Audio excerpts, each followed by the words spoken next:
1절 서두에 보면 태초에 이렇게 표현하고 있습니다. 이것을 연초에 이렇게 바꾸시면 됩니다. 5절 마지막에 보시면 첫째 날이니라. 오늘이 무슨 날이에요? 첫째 날입니다. 2025년 첫째 날. 태초에 하나님께서 첫째 날 뭘 하셨을까요? 빛이 있으라. 빛을 주신 줄 믿습니다. 어둠이 물러갔습니다. 2025년 새해가 밝았습니다. 창조의 하나님, 살아계신 하나님, 전능하신 하나님, 우리에게 2025년을 선물로 주셨습니다. 아멘. 매년 우리가 새해를 맞이합니다. 하나님은 우리에게 왜 새로운 해를, 새로운 한 해를 선물로 주실까요? 우리 각자 나름대로 여러 가지 이유들을 제시할 수 있을 겁니다. 그러나 가장 중요한 영적 이유가 있습니다. 사명의 살라. 그래서 하나님은 우리에게 다시 한번 기회를 주시는 겁니다. 어젯밤에 하나님께서 우리의 생명을 거두어 가셔도 우리는 할 말이 없습니다. 그런데 우리의 생명을 연장시켜 주시고 2025년 또 한 해를 선물로 주신 것은 하나님이 기회를 주신 겁니다. 사명의 살라. 저는 그렇게 음성을 듣습니다. 우리 모두는 하나님의 나라를 위하여 일하는 일꾼입니다. 우리 모두는 복음을 위하여 일하는 사역자입니다. 우리 모두는 하나님의 영광을 위해서 일하는 사명자입니다. 일꾼, 사역자, 사명자의 사명은 뭘까요? 일하는 것입니다. 마태복음 24장, 25장에 보면 예수님은 종말에 대해서 교훈해 주시고요. 그리고 5가지 비유를 말씀하십니다. 마태복음 24장에 무화과 나무 비유가 있고 종 비유가 있습니다. 그리고 마태복음 25장에 열처녀 비유, 달란트 비유, 양과 염소 비유, 이렇게 해서 5가지 비유가 있습니다. 이 5가지 비유는 다 종말과 관련된 비유, 종말에 대한 교훈을 주시는 비유입니다. 첫째, 무화과 나무 비유의 핵심은 무엇일까요? 마태복음 24장 42절, 그러므로 깨어 있으라. 어느 날에 너희 주가 임할는지 너희가 알지 못함이니라. 무화과 나무는 이스라엘을 상징하는 나무입니다. 이스라엘이 회복되었죠. 1948년. 그래서 깨어 있으라. 준비하고 있어라. 주님은 우리에게 말씀하고 계십니다. 둘째, 종 비유의 핵심은 무엇일까요? 마태복음 24장 45절에 2 종류의 종이 있습니다. 지혜롭고 충성된 종이 있고 악한 종이 있다 말씀을 합니다. 충성되고 지혜 있는 종이 되라, 그런 의미입니다. 우리 모두는 다 하나님의 종입니다. 목사만 하나님의 종이 아니라 우리 모두가 다 하나님의 종입니다. 지혜롭게 충성을 다하는 종이 되어야 하는 줄 믿습니다. 셋째, 열처녀 비유의 핵심은 무엇일까요? 지혜로운 5처녀가 있고 미련한 5처녀가 있습니다. 마태복음 25장 13절, 그런즉 깨어 있으라. 너희가 그날과 그때를 알지 못하느니라. 철저히 등과 기름을 준비하고 깨어 있어야 된다는 말씀입니다. 준비를 대충 하고 깨어 있을 수는 없는 겁니다. 등도 준비하고 또 충분한 기름도 준비하고 깨어 있을 것을 열처녀 비유를 통해서 말씀하십니다. 넷째, 달란트 비유의 핵심은 무엇일까요? 마태복음 25장 21절 23절에 주인이 2달란트, 5달란트 받은 자에게 말씀하십니다. 착하고 충성된 종아, 내가 적은 일에 충성하였으니 내가 많은 것을 내게 맡기리니 내 주인의 즐거움에 참여할지어다. 주인은 2달란트 받은 자 열심히 일해서 2달란트를 남겼습니다. 5달란트 받은 자 정말 열심히 일해서 5달란트 남겼습니다. 그래서 그들을 착하고 충성된 종이라고 칭찬하십니다. 그 다음이 중요합니다. 우리 같으면 어떻게 할까요? 제가 주인이라면 그래 조금 쉬어라. 휴가를 좀 보내주고 싶어요. 너무 열심히 수고했으니까. 그런데 주인은 그렇게 말씀하지 않습니다.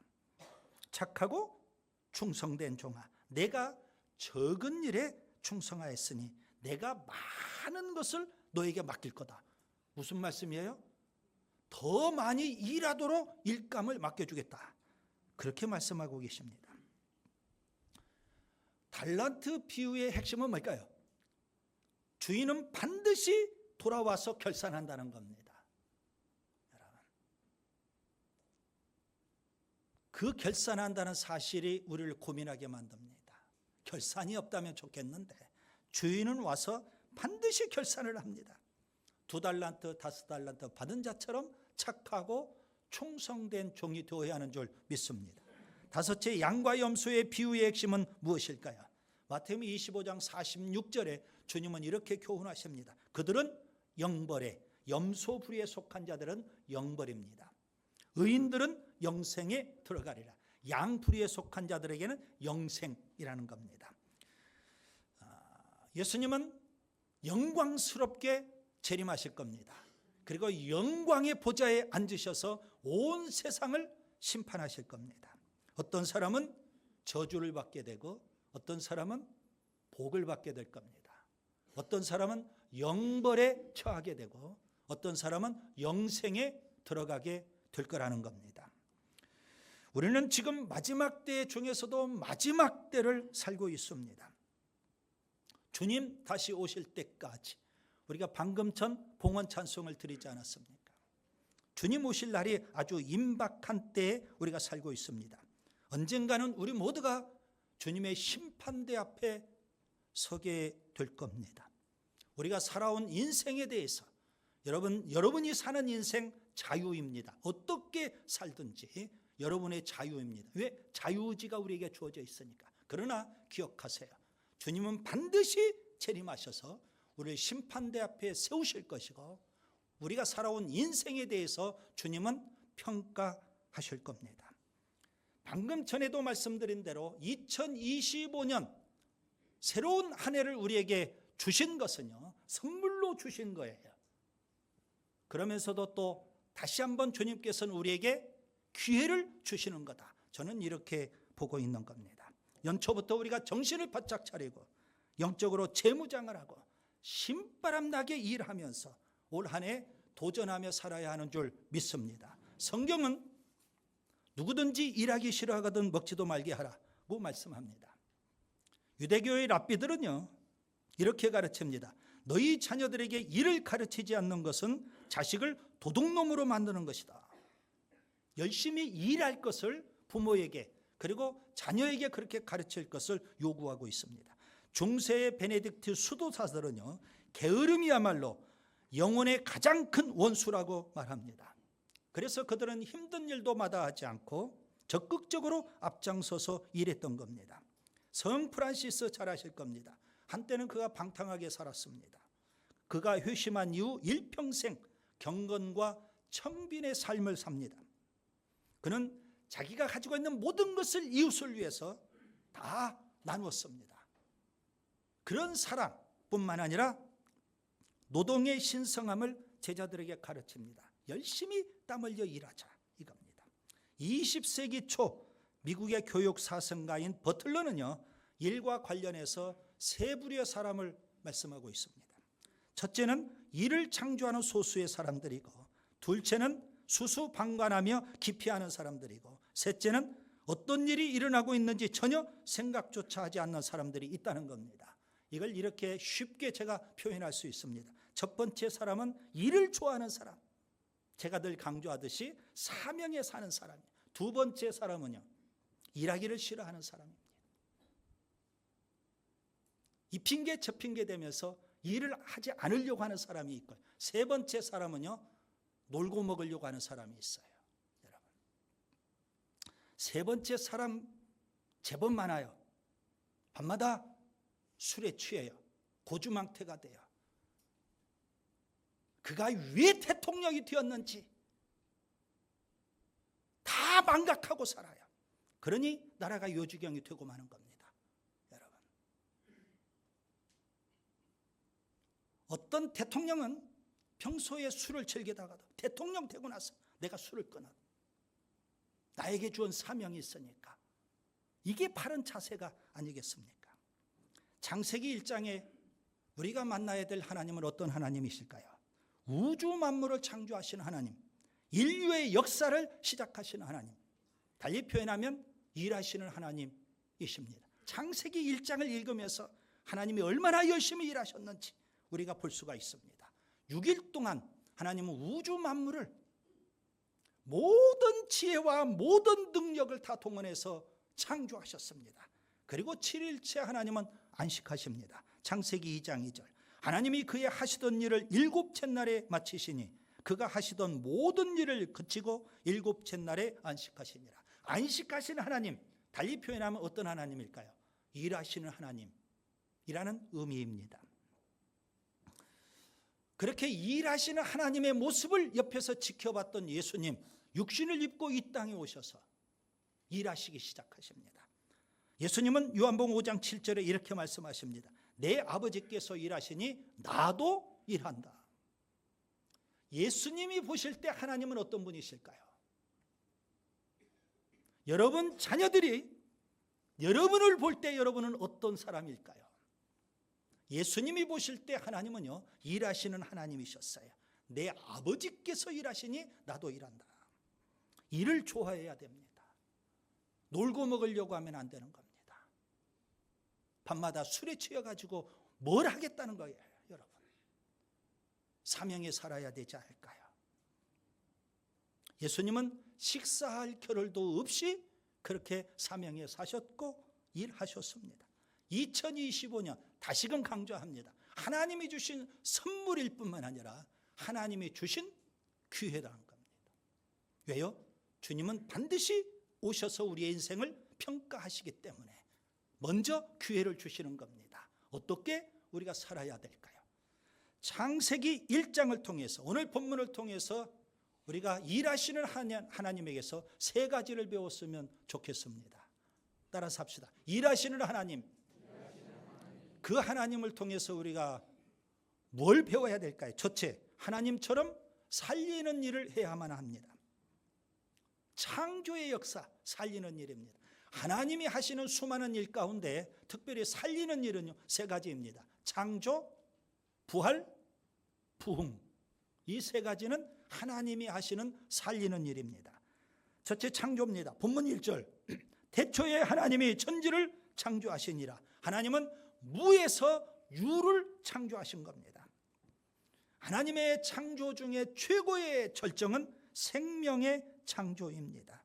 이 창조는, 생명의 창조는 하나님만이 하실 수 있는 일입니다. 세상에서는 여러분 우연히 생명이 태어났다는 겁니다. 먼지에서. 절대 그렇지 않습니다. 생명은 하나님의 영역입니다. 하나님이 창조하신 겁니다. 둘째, 부활입니다. 예수님 십자가에 죽으시고 부활하십니다. 우리가 에베소서 1장을 통해서 배웠습니다. 예수님의 부활은 어느 날 갑자기 그렇게 된 게 아닙니다. 하나님께서 그 능력으로 죽으셨던 예수님을 살려주셨다고 성경은 말씀하고 있습니다. 셋째, 부흥입니다. 여러분, 부흥이라는 건 뭘까요? 다시 사는 역사, 다시 흥하는 역사, 다시 회복되는 역사를 부흥이라고 표현하는 겁니다. 시들시들 죽어가는 영혼이 다시 뭐 하는 것? 회복이 되는 겁니다. 신앙이 다 죽어갑니다. 4세기 되어버렸습니다. 그런 심령에 주님께서는 생명을 불어넣어 주시고 다시 생기가 돋아나게 하시고 부흥되게 해주시는 줄 믿습니다. 창세기 2장, 하나님은 흙으로 사람을 지으시고 그 코에 뭘 불어넣으셨을까요? 생기를 불어넣으셨습니다. 창세기 2장 7절. 여호와 하나님이 땅에 흙으로 사람을 지으시고 생기를 그 코에 불어넣으시니 사람이 생명이 된지라. 여러분, 생명이라는 건 뭘까요? 살아있는 사람, 그런 의미가 되는 겁니다. 이렇게 하나님은 살리는 일을 하시는데요, 마귀는요, 죽이는 일을 합니다. 그것도 본인 혼자만 죽으면 얼마나 좋겠습니까? 너 죽고 나 죽자 이겁니다. 그래서 같이 지옥 가자. 이게 마귀의 전략이고 마귀의 역사입니다. 여러분, 살리는 일 중에 최고의 일은 죽어가는 영혼을 살리는 일, 전도입니다. 그래서 하나님은 한 영혼이 하나님 앞에 돌아올 때 정말 뛸 듯이 기뻐하시고 좋아하시는 겁니다. 왜요? 그 일이 영혼을 살리는 일이기 때문에 그렇습니다. 여러분 한 사람 때문에 2025년 여러분이 가는 곳마다 사는 역사가 나타날 수 있기를 바랍니다. 살만 나는 생명의 역사가 있기를 바랍니다. 어둠이 물러가고 죽음이 물러가고 질병과 저주가 물러가야만 됩니다. 가정이 살아야 되고 직장과 일터와 사업장이 살아야 되고 교회와 순도 살아야 되는 줄 믿습니다. 하나님이 생기를 불어넣으시듯 우리가 가는 곳마다 생기가 들어가고 사는 역사가 일어나야 됩니다. 요한복음 10장 10절 내가 온 것은 양으로 생명을 얻게 하고 더 풍성히 얻게 하려니라 했습니다. 여러분 생명도 풍성한 생명을 우리가 누려야 되는 줄 믿습니다. 날마다 주님이 주시는 풍성한 생명을 누려야 되지 않을까요? 개인적으로도 하나님이 주시는 회복, 하나님이 주시는 부흥의 역사, 생명의 역사를 우리가 경험하면서 2025년은 내 인생의 최고의 절정기가 될 수 있기를 바랍니다. 둘째, 하나님처럼 함께 일해야만 됩니다. 창세기 1장의 창조 사역은요, 삼위일체 하나님의 공동 사역입니다. 성부 하나님이 창조하십니다. 본문 1절 보시면 태초에 하나님이 성부 하나님입니다. 천지를 창조하시니라. 둘째, 성자 예수님이 창조의 사역을 하십니다. 요한복음 1장 1절부터 3절 태초에 말씀이 계시니라. 이 말씀이 하나님과 함께 계셨고 이 말씀은 곧 하나님이시니라. 그가 태초에 하나님과 함께 계셨고 만물이 그로 말미암아 지은 바 되었으니 지은 것이 하나도 그가 없이는 된 것이 없느니라. 말씀이신 예수님, 그분이 창조의 일을 하셨다는 겁니다. 말씀으로. 셋째, 성령 하나님이 창조의 일을 하십니다. 본문 2절을 보세요. 땅이 혼돈하고 공허하며 흑암이 깊음 위에 있고 하나님의 영은 수면 위에 운행하시니라. 성령님께서 창조의 일을 하신 겁니다. 삼위일체 하나님께서 공동으로 사역을 하셨어요. 거기에서 우리가 배워야 됩니다. 서로 협력해서 일해야 된다는 겁니다.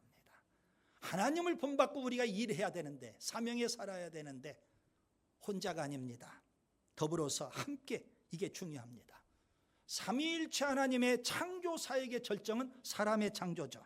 창세기 1장 26절 하나님이 이르시되 우리의 형상을 따라 우리의 모양대로 우리가 사람을 만들고, 여기 우리라는 단어가 거듭 나옵니다. 그 우리가 뭘까요? 삼위일체 하나님을 암시해주고 있는 표현입니다. 여러분, 사람은 혼자일 수가 없습니다. 창세기 2장 18절 여호와 하나님이 가라사대 사람이 독처하는 것이 좋지 못하니 내가 그를 위하여 돕는 배필을 지으리라. 아담과 하와 부부라고 하죠. 부부는 남남이 아닙니다. 평생 동반자입니다. 하나님은 사람이 혼자 사는 것 좋아하지 않으셨습니다. 더불어 살기를 원하셨습니다. 혼자 잘난 사람이 있어요. 혼자 잘난 사람. 일도 잘해요. 똑똑해요. 혼자 잘났어요. 그런 사람은 사람일 수는 있어도 인간은 아닌 겁니다. 무슨 의미죠?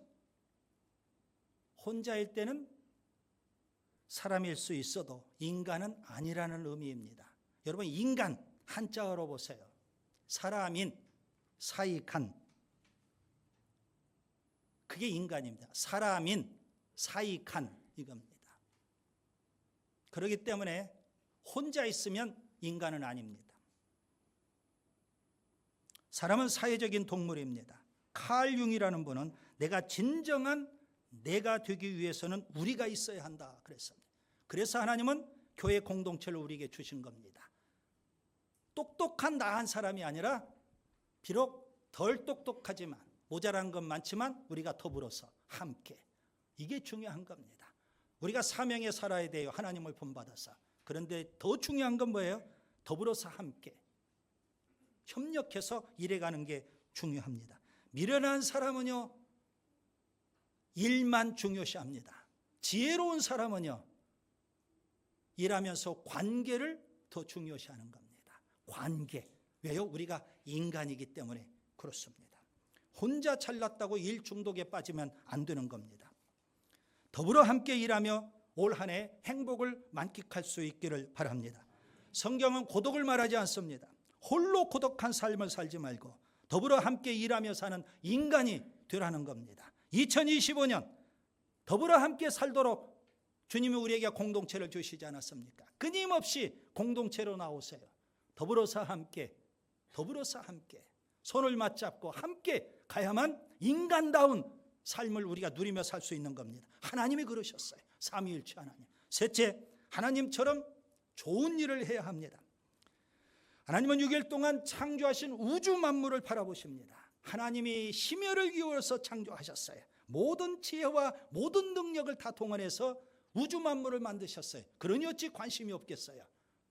만드시고 유심히 하나님이 바라보시는 겁니다. 그리고 평가하십니다. 하나님이 보시기에 좋았더라.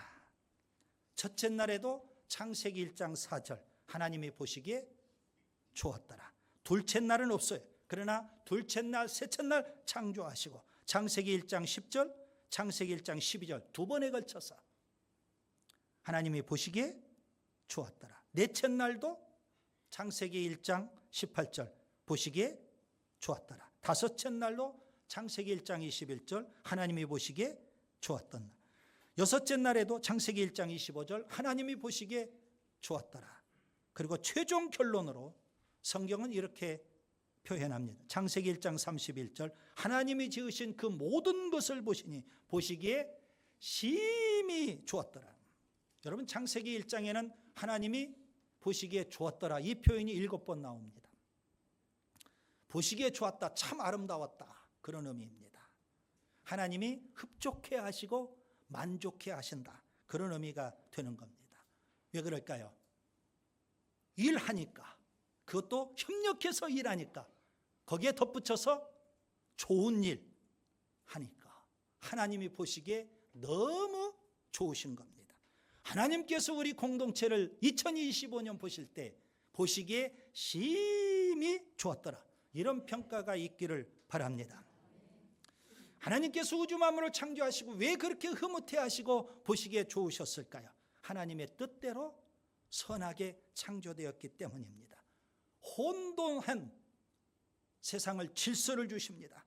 어둠 속에 있는 것을 빛으로 비추십니다. 하나님이 하신 좋은 일 가운데 가장 좋은 일은 빛을 창조하신 겁니다. 빛을 창조하신 하나님, 달리 표현하면 좋은 일을 하시는 하나님 이겁니다. 그래서 주님은 우리에게 너희는 세상에 빛이 되어라, 좋은 일을 많이 하라 말씀하고 있습니다.